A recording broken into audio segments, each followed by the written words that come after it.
असली पहचान है।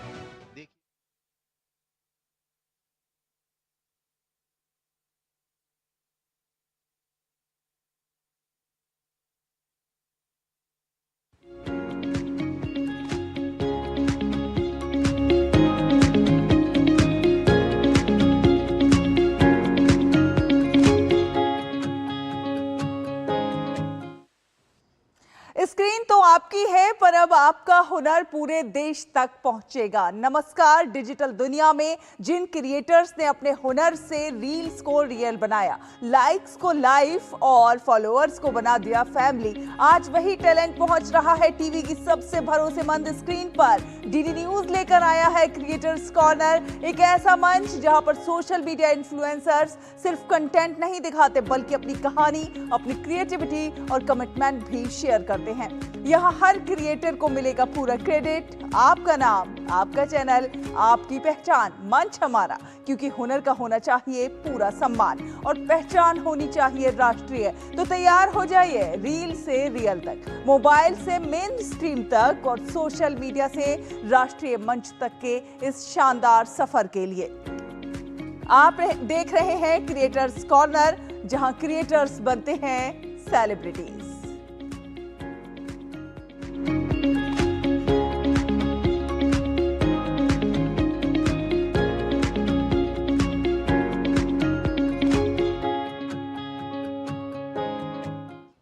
अप्रैल 2025 जब पहलगाम की खूबसूरत बैसरन घाटी आतंक के खून से लाल हो गई। 25 निर्दोष पर्यटक आतंकवाद की भेंट चढ़ गए। पूरा देश गुस्से में था और भारत ने साफ कहा कि इसका ईराना हमले का पूरा जवाब मिलेगा। फिर आया 7 मई 2025 जब नए भारत ने ऑपरेशन सिंदूर के जरिए आतंक के अड्डों पर सीधा प्रहार किया। पाकिस्तान में बैठे आतंकियों के ठिकाने तबाह हो गए, एयरबेस हिल गए और दुनिया ने देखा भारत का रौद्र रूप। ये सिर्फ जवाब नहीं था, ये संदेश था, भारत अब सहता नहीं है, सीधा जवाब देता है। बोला कि शायद उसने किया, उसने उसको गोली मार दी। कुछ घाव समय के साथ भर जाते हैं, लेकिन कुछ घाव पूरे राष्ट्र की आत्मा में जलते रहते हैं। उस दिन हर भारतीय की आंखों में सिर्फ गुस्सा नहीं था, एक दर्द था। उन परिवारों के लिए, उन वीरों के लिए जिन्होंने आतंक की कीमत चुकाई थी। पूरा देश गुस्से में था, साथ ही भीतर एक आग जल रही थी। और फिर 7 मई 2025 भारत ने फैसला किया, आतंक के हर वार का अब निर्णायक अंत होगा। जब पाकिस्तान में बैठे दुश्मन अपनी साजिशों पर जश्न मना रहे थे और भारत ने सीमा के पार आतंक के अंत का अभियान शुरू कर दिया। राफेल दुश्मन के आसमान को चीरते हुए अपने शिकार पर टूट पड़े। ब्रह्मोस ने सिर्फ लक्ष्य नहीं भेदा, उसका नामो निशान मिटा दिया। S-400, आकाश और इंटीग्रेटेड एयर डिफेंस ग्रिड ने हर खतरे को आसमान में ही खत्म कर दिया। भारत सिर्फ वार नहीं कर रहा था, भारत शिकार कर रहा था। एक एक लॉन्च पैड, एक एक आतंकी अड्डा, एक एक छुपी हुई साजिश भारत की ताकत के सामने मिटती चली गई। दुनिया देख रही थी। ऑपरेशन सिंदूर सिर्फ एक ऑपरेशन नहीं था, ये वो रात थी जब हमने दुनिया को बता दिया, ये नया भारत है, ये घर में घुसेगा भी और मारेगा भी।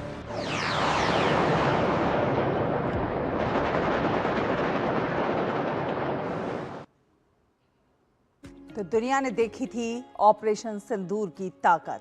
आगे बढ़ेंगे, अगली खबर का रुख करते हैं। बीमारी का इलाज अब गरीब परिवारों के लिए बोझ नहीं है, बल्कि सहारा बन रहा है।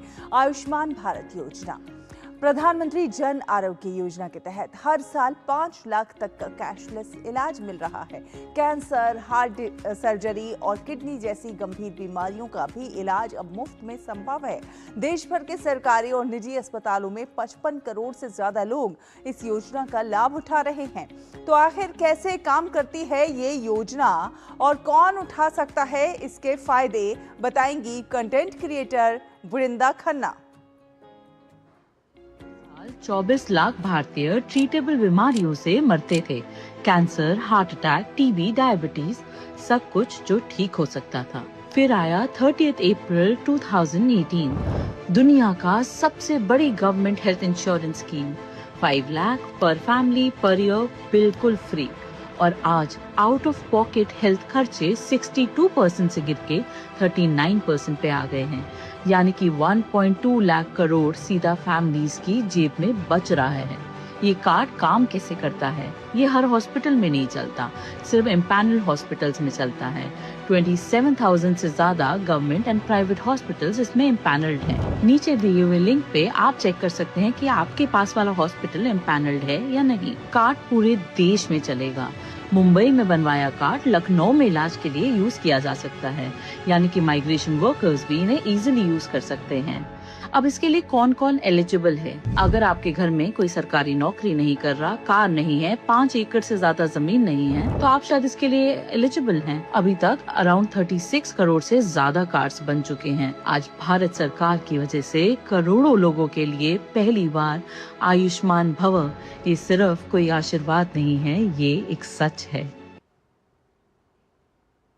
और हर घर जल योजना देश की एक ऐसी महत्वाकांक्षी योजना है जिसका उद्देश्य देश के हर ग्रामीण तक स्वच्छ और सुरक्षित पेयजल पहुंचाना है। पहले जहां गांव में लोगों, खासकर महिलाओं और बच्चों को पानी लाने के लिए दूर दूर तक जाना पड़ता था, वहीं अब नल से जल पहुंचाने की दिशा में तेजी से काम हो रहा है। कंटेंट क्रिएटर पलक राठी बता रही हैं कि कैसे हर घर जल योजना आम लोगों के जीवन में बड़े बदलाव ला रही है। 2017 के बाद अभी डे 1 से एक भी दिन ऐसा नहीं हुआ कि जब पानी नहीं मिला है। ये पाइपलाइन नहीं था पानी का, तब आप लोग पानी कैसे लेकर आते थे? कुआं से लेके आते थे और हैंडपंप थे। पैदल चल के जाते थे, कादों पे चल के जाते थे, कीचड़ बहुत था। तो एक दिन में आपको कितनी बार जाना पड़ता था पानी लाने? 10-12 बार जाना पड़ता था। वहाँ पे और कितने लोग होते थे? पूरे गांव की औरत आती थी। जैसे ये नल आ गया है, पाइपलाइन आ गई है, तो अब आपको वहाँ पे नहीं जाना पड़ता होगा। उससे सबसे बड़ा आपको इसे फायदा क्या लगता है आपके लिए? हम ड्यूटी पे जाते हैं तो सुबह जल्दी पानी आ जाता है, काम भी पूरा हो जाता है, टाइम बच जाता है उसमें। जो पानी की क्वालिटी होती है, पानी ऐसे अच्छा आता है? एकदम साफ पानी आता है। तो बारिश के मौसम में भी पानी साफ है? अच्छा है, साफ है पानी। सफाई होती है थोड़े थोड़े दिन में, टंकी सब। आप अभी जो एरिया में घूम रहे हैं, आप अब जितने लोग से आप मिले, वो लोग के अलावा यहाँ पे कम से कम 5,000 प्लस आदमी और ले रहे हैं। हमारे गांव में कम से कम हमने 1200 प्लस कनेक्शन किया हुआ है। हर घर पानी पहुंचाने के पूरा प्रावधान 100% इम्प्लीमेंट हो रहा है। ये है जल जीवन मिशन का इम्पैक्ट। जल जीवन मिशन के पोर्टल पर आप ये भी देख सकते हैं कि हर स्टेट में कितना कवरेज है टैप वाटर कनेक्शन का है। 2019 में 3.2 करोड़ रूरल हाउस होल्ड तक टैप वाटर कनेक्शन पहुंचता था, जो कि आज 15.7 करोड़ घरों तक पहुंच रहा है, क्योंकि जल है तो जीवन है। और 40 साल की सेवा, इस पर भी हम बात करेंगे, लेकिन फिलहाल एक छोटा सा ब्रेक यहां पर लेते हैं।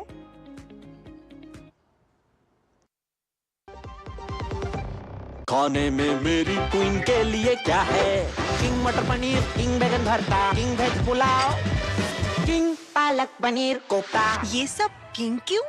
क्योंकि ये सब बना है MDH किचन किंग से का बॉस। MDH किचन किंग, असली किचन किंग। MDH। मास्टर जी नमस्ते। 2 ड्रेसेस बनानी है, ठीक है? ऐसा कुछ, एक में पॉप्सीज रखना डोरी के साथ, और दूसरी में ना सलवार पे मस्त साइड प्लीट्स कर देना। शर्ट को एकदम शॉर्ट लेंथ रखना क्रॉस प्रिंटेक्स के साथ, और दुपट्टे पे ना स्कैलप्स से मस्त सी फैंसी लेस कर देना। लेकिन मास्टर जी 4 दिन में पार्टी है, बन जाएगी ना पक्का? हो जाएगा। कैसे?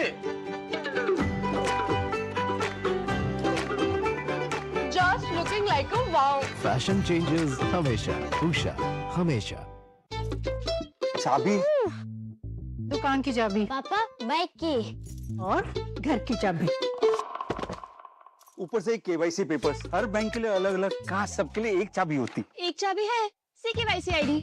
बैंक आपके KYC रिकॉर्ड CKYC रजिस्ट्री में अपलोड करता है, जिससे आपको मिलेगा एक यूनिक 14 डिजिट CKYC ID। ये सारे बैंक और फाइनेंशियल इंस्टीट्यूशंस में वैलिड है, यानी एक जगह KYC अपडेट तो सब जगह अपडेट। RBI कहता है KYC सुरक्षित बैंकिंग की ओर पहला कदम।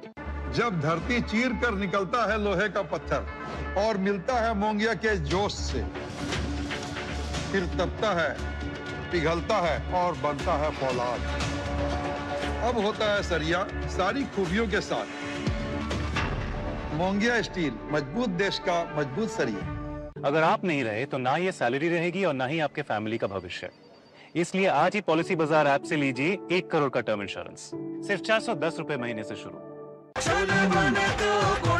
गोल्डी छोले मसाले, जहाँ जाए रिश्ते बनाए। गोल्डी लाए हैं फ्रेश लॉक टेक्नोलॉजी, जो रखे मसालों को हर समय फ्रेश। ब्रेक के बाद स्वागत है। 40 साल की सेवा, 5000 घंटे से ज्यादा की उड़ान और भारत की सुरक्षा से जुड़े अनगिनत मिशनों का अनुभव। कंटेंट क्रिएटर विपिन सूरी के साथ पॉडकास्ट में बातचीत के लिए हैं भारतीय वायुसेना के दिग्गज एयर मार्शल रवि कपूर। और इस बातचीत में जानिए कि कैसे तैयार होते हैं युद्ध के प्लान, कैसे चलते हैं सीक्रेट वॉर रूम्स और ऑपरेशन सिंदूर में कैसे भारतीय वायुसेना ने पाकिस्तान को करारा जवाब दिया। हमारे साथ जो आज हैं वो हैं एयर मार्शल रवि गोपाल कृष्ण कपूर। ये AVSM भी हैं, इनको परमवीर सेवा मेडल भी मिला है और इनको वायुसेना मेडल भी मिला है। बट आज जो ये हमारे साथ हैं, आपके लिए बड़ा इंपॉर्टेंट है जानना कि ये 5000 घंटे एयरक्राफ्ट चला चुके हैं। तो हम वेलकम करते हैं air marshal Kapoor. Thank you sir, thank you so much for coming. Thank you for having me here. आम आदमी का सवाल है कि वॉर क्यों होती है? आज वॉर्स 2-3 चीज़ों पे हो सकते हैं। जो भी वॉर होता है दुनिया में, वो या तो आइडियोलॉजी पे होगा या दूसरा है ज़मीन के लिए होगा कि आपके बॉर्डर्स डिफाइंड नहीं है, आपके क्लियरली डिमार्केटेड लाइंस नहीं है, तो इसलिए होती है। तो एक चीज़ बताइए, अब ये जो डिफरेंस है, ये जो ऑन द कोर्ट आर्मी है या एयरफोर्स है, उनका डिफरेंस होता है कि ये लैंड हमारा है आपका है, या फिर डिफरेंस ऊपर से आता है? आर्मी और एयरफोर्स, जो फौज होती है किसी भी देश की, वो एग्जीक्यूट करती है पॉलिटिकल ऑब्जेक्टिव को। जो एक आपकी पॉलिटिकल लीडरशिप है, हम डेमोक्रेटिक कंट्री हैं, भारत एक डेमोक्रेसी है, तो डेमोक्रेसी में clear cut political leadership direction देती है। वो बोलती है ये एक पॉलिटिकल ऑब्जेक्टिव है। उस पॉलिटिकल ऑब्जेक्टिव को मिलिट्री एक मिलिट्री ऑब्जेक्टिव में कन्वर्ट करती है, और वो उस ऑब्जेक्टिव को वो एक जो सबसे नीचे एक लड़ने वाला जवान है वो एग्जीक्यूट उसके लिए भी एक ऑब्जेक्टिव उसका CEO डिसाइड करता है। तो ये एक बहुत बड़े ऑब्जेक्टिव से हम उसको तोड़ तोड़ के we break it down and make it into a very simple task. जो सोल्जर है, जो जवान है बॉर्डर पे, उसको टास्क दी जाती है कि ये करके आओ, ये करना है उसको। तो और यूनिट को दिया जाता है ऑब्जेक्टिव कि भाई आपको ये कैप्चर करना है या ये आपको सिक्योर करना है। अगर कोई आपके ऊपर अटैक कर रहा है तो आप उसको सिक्योर करोगे, अगर आप अटैक पे हो तो आप उसको कैप्चर करोगे। सोचने के लिए आपके पास, जब आप एग्जीक्यूट कर रहे हो टास्क, तो आपको ये देखना है कि भाई आपका लीडरशिप कैसा है, आपका मोटिवेशन कैसा है, आपकी ट्रेनिंग कैसी है। और इसीलिए जैसे आर्मी में होता है नाम नमक निशान, अच्छा, आप उसके लिए लड़ते हो। एयरफोर्स में क्या होता है? एयरफोर्स में होता है आपकी स्क्वाड्रन है, आप उस स्क्वाड्रन में हो, आपका एक पार्ट है उसमें प्ले करने के लिए, और उसमें आपको एक मिशन दिया गया है। वो मिशन आपका ऑब्जेक्टिव है। आपका ऑब्जेक्टिव ये नहीं है कि बांग्लादेश को लिबरेट करना है या हमको इसको हराना है। आपका ऑब्जेक्टिव है उस मिशन को कंप्लीट करना है सक्सेसफुली। जैसे एग्जाम्पल दो, ऑपरेशन सिंदूर में क्या मिशन था जिस पे भेजा गया था? अब जैसे ऑपरेशन सिंदूर जब स्टार्ट हुआ तो बहुत क्लियरली उसका रिस्पांस क्यों था? उसका रिस्पांस था क्योंकि पहलगाम में टेररिस्ट ने अटैक किया, जिसमें कि करीब 26 लोग मरे। उसमें मैं उसकी डायनेमिक्स में नहीं जाऊंगा, क्यों मरे, क्या हुआ, उसका कोई मीनिंग नहीं है। लेकिन फिर उसका रिस्पांस क्या होना चाहिए? किसी दूसरे देश से हमारे देश में आके टेररिस्ट ने हमारे लोगों को मारा। अब ये गवर्नमेंट के ऊपर है कि कैसा रिस्पांस होना चाहिए। तो गवर्नमेंट डिसाइड करेगी कि कितना डिग्री ऑफ रिस्पांस कैसा होना चाहिए। जब पुलवामा हुआ तो गवर्नमेंट ने बोला कि भाई उरी का फायदा नहीं हुआ है, तो इसका मतलब हमको जो रिस्पांस देनी है पाकिस्तान को इस बार, वो थोड़ी और टफ होनी चाहिए। मतलब विजिबल होनी चाहिए। तो हमने बोला कि अगर विजिबल रिस्पॉन्स होनी है तो उसमें आप किसको यूज़ करेंगे, आर्मी को यूज़ करेंगे, नेवी को यूज़ करेंगे या एयरफोर्स को यूज़ करेंगे। तो ये डिसाइड किया गया कि एयरफोर्स को यूज़ करना चाहिए, क्योंकि जो टारगेट हमने लिया उस टारगेट को डिस्ट्रॉय करने के लिए एयरफोर्स की ज़रूरत थी। तो उसको हमने फिर डिस्ट्रॉय किया। अब उसके बाद हुआ पहलगाम।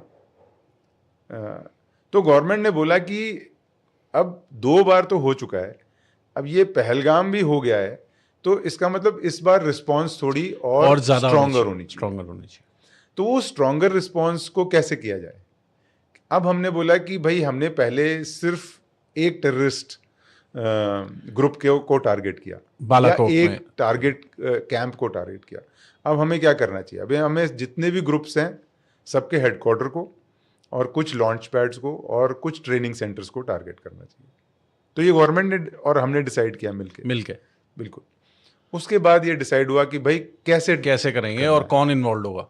अब वो कैसे करेंगे गवर्नमेंट कभी नहीं डिसाइड करती है, ये फोर्सेस ही डिसाइड। ये अब आ गया कि भाई ये हमारा मिशन है, ये टारगेट है, ये गवर्नमेंट के साथ बैठ के डिसाइड होता है कि क्या टारगेट है। उसके बाद मिशन कैसे प्लान करना है उसमें गवर्नमेंट इन्वॉल्व नहीं होती है। अच्छा। अब वो आ गया एयरफोर्स के ऊपर और आर्मी के ऊपर कि भाई आप किस तरह से ज्वाइन होके साथ में इंटीग्रेटेड ऑपरेशन करेंगे, उसमें कौन टारगेट कौन लेगा।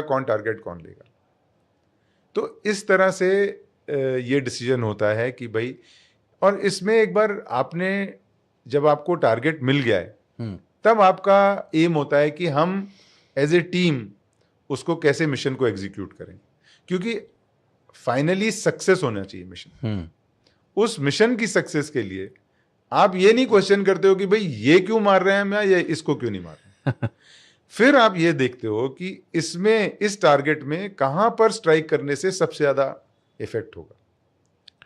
तो आपको लगता है कि 99, उसके बाद यूरी, फिर ये बालाकोट और अब ये ऑपरेशन सिंदूर, ये सारे इंडिया की तरफ से सक्सेसफुल ऑपरेशंस रहे हैं? बिल्कुल रहे हैं। अगर इसमें किसी आपने आजकल तो जब 71 वॉर हुआ था, इवन कारगिल जब हुआ था, तो हम बोलते थे कि भाई आपको टीवी पे ये सब नहीं दिखाई देता था।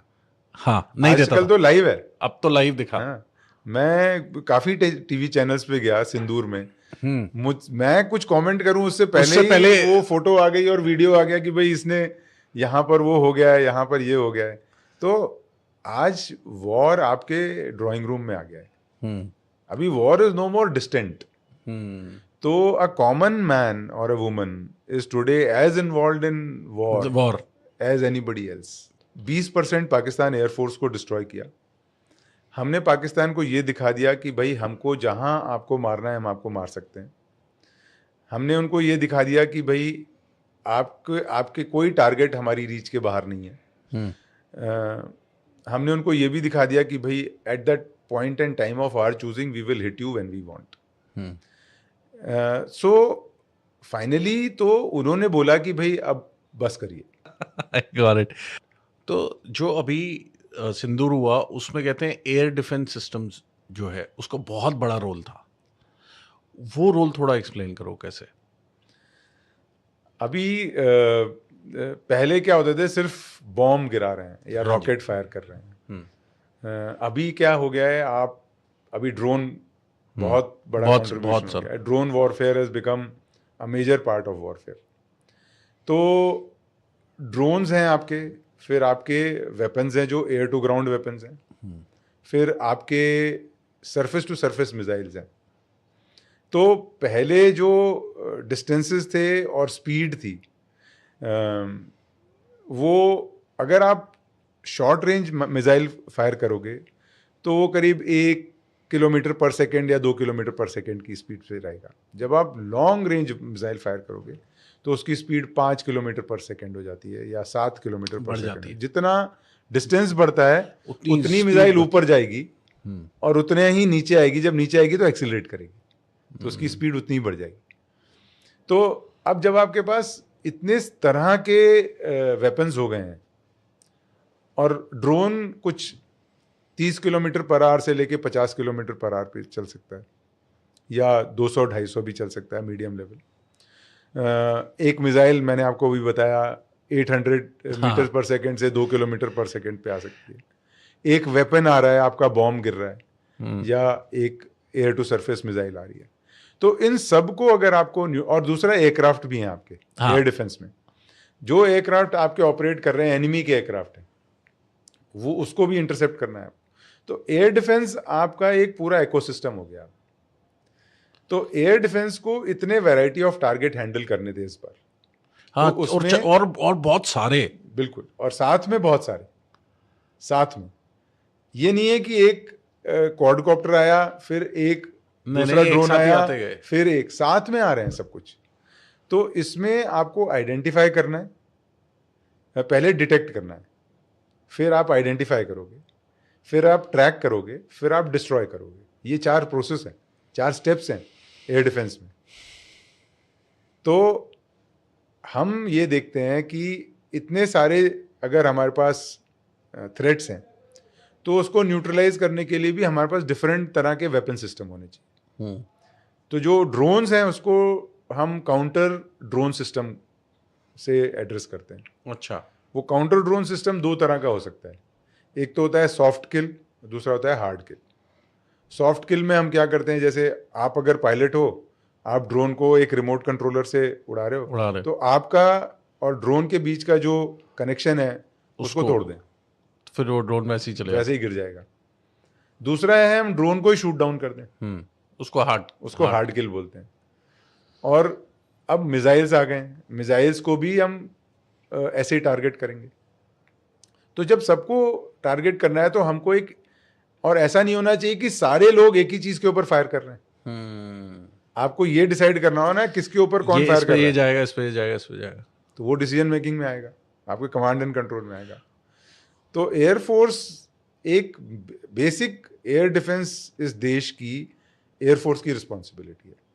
ये पूरा जो एयर डिफेंस सिस्टम है ये एयरफोर्स की रिस्पॉन्सिबिलिटी है, और उसमें हमने आर्मी को इंटीग्रेट कर। तो उससे क्या हुआ कि हम अब बहुत एफिशिएंटली ज़्यादा थ्रेट्स को हैंडल कर पाए।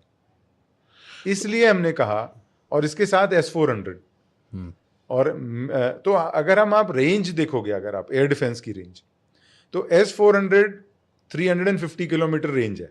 Okay. MRSAM around 70 to 100 kilometre range. उसके नीचे आ गई आकाश, अबाउट 25 to 35 किलोमीटर रेंज है।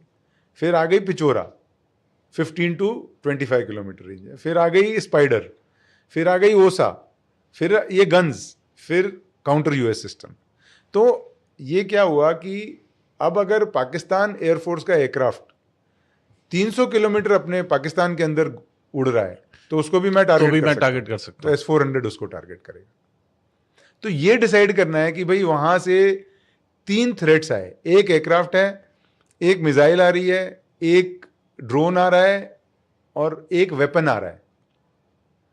तो उसको कौन हैंडल करेगा, ये कमांड एंड कंट्रोल में डिसाइड होता है कि भाई ये इसको हैंडल करेगा। तो वो उसको नॉमिनेट कर दिया जाता है, आपका ये काम है। तो उसको ये नहीं सोचना मेरे को पूरा देखना है, उसमें से मैं चूज उसको सिर्फ ये वाले जो पर्टिकुलर आ रहे हैं उसको टारगेट करना है। तो एक चीज बताओ, ये जब पहलगाम हुआ था और जब हमने ऑपरेशन किया, उसके बीच में सारी प्रिपरेशन हो चुकी थी?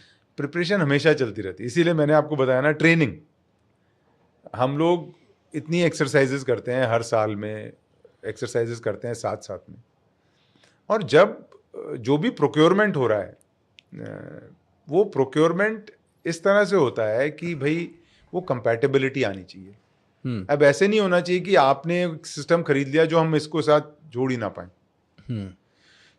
तो इसलिए हम लोग ऐसे ही सिस्टम्स खरीदते हैं जिससे कि इंटीग्रेट हो जाए और वो हमारे नेटवर्क में आ जाए। क्योंकि आजकल की जो लड़ाई है ना, वो इंडिविजुअल लड़ाई नहीं है, वो नेटवर्क्स की और कंप्यूटर्स की लड़ाई है। तो आप मतलब इस बार जो वर्ल्ड ने जो मोस्टली हैरान हुए, I think even US, even countries like China, because China was मम, चाइना ने कुछ बात उगली नहीं ऑपरेशन सिंदूर में। जो लोग हैरान हुए वो इसी चीज से हुए, इंडिया के रिस्पॉन्स से। लाइक कुछ भी हमने अपनी तरफ नुकसान नहीं होने दिया। मेरा यही बार बार क्वेश्चन है, वो प्रिपरेशन कितनी लंबी थी? प्रिपरेशन सालों से चलती है, ये प्रोक्योरमेंट से शुरू होती है प्रिपरेशन। और ये एक्चुअली हम लोग जब बालाकोट हुआ था तब काफ़ी चीज़ें हम लोगों ने रियलाइज़ करी कि भाई अब जो वॉरफेयर है उसको बोलते हैं नॉन कॉन्टैक्ट। दैट मीन्स हम एक दूसरे के पास जाके नहीं लड़ेंगे, हम दूर से, हमें आपकी एयर स्पेस में भी आने की ज़रूरत नहीं पड़नी चाहिए। तो हमने वैसे वेपन खरीदे, हमने अपने डिफेंस सिस्टम्स ऐसे खरीदे कि उनके पास हमारे ऊपर क्या क्या थ्रेट्स आ सकते हैं, वो थ्रेट्स को हमने दूसरे जितने भी वॉर्स हो रहे हैं दुनिया में, जब आप देखें यूक्रेन वॉर देखिए आप, उसमें थाउजेंड्स के नंबर में ड्रोन्स यूज़ हो रहे हैं। तो हमें पता था कि कोई भी जो नेक्स्ट वॉर होगा उसमें drones will play a major role. अब आप देखिए यूक्रेन रशिया वॉर देखिए या इजराइल ईरान वॉर देखिए, आप देखिए हूतीज़ को, उन्होंने ड्रोन्स यूज़ किए, उन्होंने surface to surface missiles use किए। तो जो पूरी दुनिया में जो वॉरफेयर है वो टेक्नोलॉजी की तरह की वजह से चेंज हो रहा है। वो चेंज इस लाइन में जा रहा है अब, जहां पर we do not want to put our people in line of fire, we want to be away yet be able to inflict damage on my enemy और माय एडवर्सरी। तो उसी प्रोसेस का ये हिस्सा था कि हमने अपने एयर डिफेंस सिस्टम को उसी तरह से स्ट्रक्चर किया, प्रिपेयर किया, ट्रेन किया लोगों को, जिससे कि एक क्लैरिटी रहे, ट्रांसपेरेंसी रहे और एक कॉन्फिडेंस रहे। और इससे भी बहुत कुछ सीखा होगा हमने। इसमें भी ऐसा नहीं कि हर चीज एकदम परफेक्ट चली गई होगी, कुछ तो खामियां इसमें भी रही होंगी, जैसे हर जगह होती है। तो उससे भी हम सीखेंगे और फिर उससे भी और इससे भी इम्प्रूव करेंगे। Thank you so much, sir. It was a pleasure having you on our show. तो इसी के साथ आज के क्रिएटर्स कॉर्नर के क्रिएटिव एपिसोड में बस इतना ही। अगर आपके अंदर भी कुछ अलग करने का है जज्बा तो आप हमें अपना कंटेंट भेज सकते हैं ddnews.creatorscorner@gmail.com पर, और या फिर आप हमें व्हाट्सएप भी कर सकते हैं, क्योंकि क्रिएटर्स कॉर्नर में हर क्रिएटर की कहानी सबसे ज़्यादा मायने रखती है और हर आवाज़ को मिलता है पूरा सम्मान, पूरा क्रेडिट। तो अगले एपिसोड में फिर मिलेंगे नई सोच, नए चेहरों और नई क्रिएटिव उड़ान के साथ। तो क्रिएट करते रहिए, प्रेरित करते रहिए और देखते रहिए क्रिएटर्स कॉर्नर डीडी न्यूज़ पर। नमस्कार।